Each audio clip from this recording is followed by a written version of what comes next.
Kemudian yang selanjutnya yang tidak kalah penting nih adalah mengajarkan siswa cara untuk meregulasi emosi. Nah, kita kan tadi saya di depan sebutkan gitu ya bahwa salah satu kesulitannya adalah anak-anak ini sulit untuk meregulasi emosi. Mereka kalau emosi-emosi tertentu langsung meledak kan banyak juga yang seperti itu ya. Nah, ini bisa kita mulai ajarkan juga dengan awalnya tahapannya namanya menamai berbagai macam emosi, nanti perlu diidentifikasi penyebab dan situasinya, sampai kita kenalkan atau kita ajarkan nanti gimana cara menyalurkan atau mengekspresikan emosi dengan tepat gitu. Nah, ini caranya yang pertama gitu ya. Jadi kita perlu pahami dulu Bapak Ibu bahwa emosi, kan kita seringnya di ini jangan emosian gitu. Artinya marah, padahal emosi itu macam ragamnya itu sangat banyak gitu. Kita perlu mengajarkan anak mengenali apa yang saat ini sedang dia rasakan. Ini saya gunakan roda emosi yang sederhana. Kalau Bapak Ibu mau yang lebih kompleks, boleh di search di Google gitu ya, ada namanya roda emosi. Biasanya dia bisa muncul sampai ribuan dalam satu lingkaran gitu. Nah, ini uniknya adalah ketika anak-anak itu bayi, sampai dia mungkin kurang lebih usia SD gitu ya, dia hanya bisa merasakan emosi-emosi yang ada di tengah ini, namanya emosi dasar. Tapi ketika dia sudah berkembang remaja sampai dewasa, bahkan sampai lansia, dia akan semakin banyak merasakan emosi. Emosinya sudah kompleks ke lingkaran yang kedua ini. Nanti kalau Bapak Ibu ada versi di Google roda emosi yang lebih lengkap, itu sampai putaran ketiga juga ada nama emosinya beragam gitu ya. Nah, ini dampaknya apa? Kita perlu memahami ini. Pentingnya apa gitu. Karena misalkan gini, Bapak Ibu yang ngajar remaja, pasti kita tahu ya anak remaja itu udah masa-masanya mereka mulai puber. Mereka mulai misalkan suka sama lawan jenis dan itu normal, itu bagus kan gitu. Yang nggak normal justru kalau sukanya sama sesama jenis kan gitu. Nah, itu perlu dipahami bahwa anak-anak remaja tadi sudah bisa merasakan mix atau campuran emosinya dan sudah bisa beragam. Misalkan anak remaja itu bisa kalau suka sama lawan jenisnya dia malu-malu kan ya kalau mau ngobrol gitu padahal udah di dekatnya gitu ya. Malu itu ada di mana misalkan ini ditakut gitu ya, merasa ragu-ragu atau merasa gugup. Tapi dia juga bisa kan ngerasa bahagia ya. Misalkan bersemangat, pengen ngobrol tapi malu. Itu kan udah campuran emosi namanya.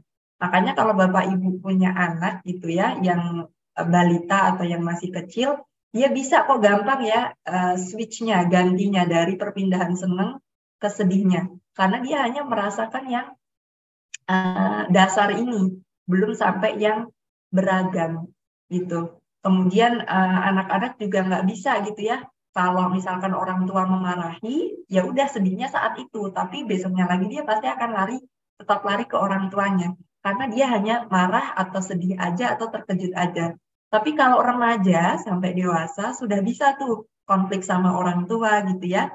Dia marah sebenarnya merasanya marah misalkan karena tersinggung, tapi dia juga nggak bisa marah, nggak bisa mengeluarkan ucapan marahnya. Kenapa? Karena dia misalkan takut gitu ya, merasa nggak berdaya karena orang tua itu pemegang misalkan apa tahta utama dalam keluarga gitu ya, jadi dia takut atau dia sayang, makanya dia nggak bisa mengeluarkan marahnya.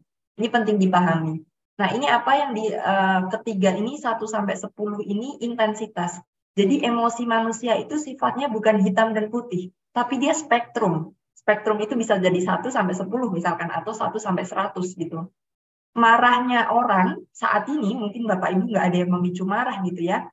Jadi Bapak Ibu marahnya dalam kondisi 1 atau 0 gitu. Tapi ketika saat ini Bapak Ibu lagi fokus mendengarkan Zoom, mendengarkan webinar, ada anak Bapak Ibu tuh marah-marah minta dibelikan jajan. Padahal tadi sudah dibelikan. Mungkin Bapak Ibu akan naik marahnya, bukan 0 lagi.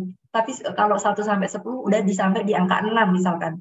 Terus anaknya ngamuk tambah guling-guling sambil mukul-mukul meja. Marahnya akan naik lagi jadi 9. Jadi semua emosi itu bisa naik dari 1 sampai 10. Saat ini bukan tidak ada, tapi di angka yang rendah. Mungkin seperti itu. Gitu ya. Kemudian tahapan kedua, kita perlu namanya validasi emosi. Kita kenali dulu kenapa dia sedih, marahnya kenapa, sedihnya kenapa gitu ya. terus kita tanyakan biasanya kapan aja kamu muncul emosi tertentu itu gitu. Jadi sebelum dia bisa mengatur, dia harus kenal dulu kapan biasanya dia muncul marah. Misalkan ketika Bapak Ibu sudah mengajarkan gini, anak-anak itu sudah bisa mengkerucutkan, oh aku biasanya marah kalau ada yang menyinggungku. Misalkan gitu, oh aku marah kalau ada yang memukulku gitu misalkan. Tapi kan marah, sedih, dan emosi-emosi lainnya ini penyebabnya akan berbeda satu dengan yang lain gitu. Ada anak yang dikasih nilai 10, nilai 100 gitu ya, anaknya udah muncul emosi bahagia. Tapi ada anak yang nilainya 100 nggak muncul emosi bahagia, mungkin karena dia udah sering mendapatkan nilai 100, kan itu bisa kayak gitu ya. Kemudian kita bilang ke anak-anak bahwa nggak apa-apa, it's okay untuk merasakan berbagai macam emosi yang ada, karena kita manusia gitu. Kecuali kalau malaikat mungkin akan nggak punya emosi, jadi akan merasakan taat terus gitu ya, senang terus gitu.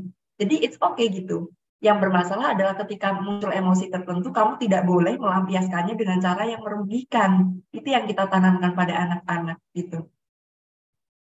Nah, kalau sudah lulus di 2 tahapan itu, baru kita ajarkan mengelolanya gitu. Gimana cara tadi melampiaskan atau mengekspresikan dengan cara yang sehat. Misalkan kita tanya tadi, refleksi gitu ya, tanya.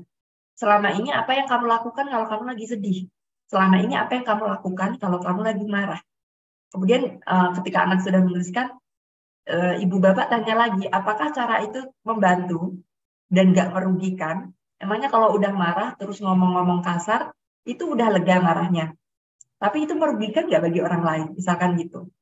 Kalau di anak-anak yang lebih kecil, Bapak Ibu bisa, ini sebenarnya sampai dewasa sih ya, bisa dibuatkan namanya putaran pilihan ini ya, will choice namanya gitu ya.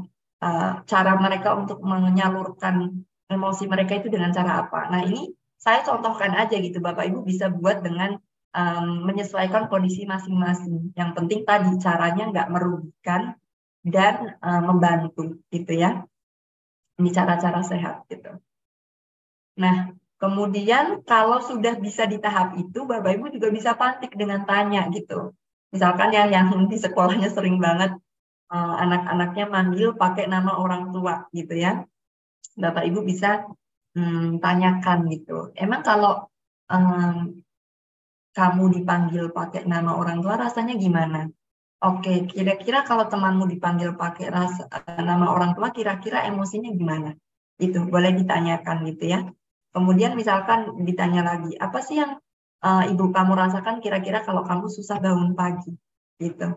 Jadi jika anak sudah mampu meregulasi emosinya, anak bisa lebih mudah untuk berempati pada sesama gitu. Tebakan saya gitu ya, anak-anak yang bullying itu kan juga bermasalah dengan emosinya. Makanya dia kurang bisa berempati pada sesama gitu.